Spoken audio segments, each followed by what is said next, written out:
ഈ കേക്കിൻ്റെ കഥ കേൾക്കണ്ടേ? 80 മിനി കേക്ക് ചെയ്ത ആ കോളേജിൽ നിന്നും പിന്നെയും വന്ന ഓർഡറാണ് 27 ബോക്സ് കേക്ക്. 27 കേക്ക് ആണെങ്കിലും ഞാൻ ഏകദേശം 45 ബോക്സ് കേക്ക് ഉണ്ടാക്കിയിരുന്നു. ബാക്കിയുള്ള കേക്ക് എനിക്ക് സെയിൽ ചെയ്യാമല്ലോ. അന്ന് തന്നെ എനിക്ക് വേറെയും കേക്കിൻ്റെ ഓർഡർ ഉണ്ടായിരുന്നു. അതുകൊണ്ട് തന്നെ ഞാൻ കുറച്ചേറെ ബിസി ആയിരുന്നു ആ ദിവസം.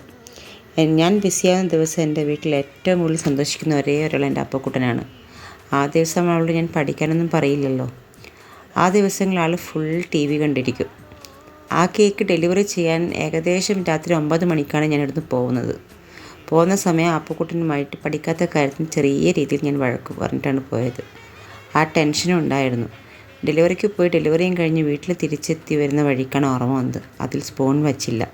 പിന്നെ വീട്ടിൽ വന്ന് സ്പൂണും എടുത്ത് പിന്നെയും പോയി.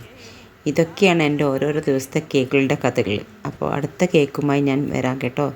Thank you.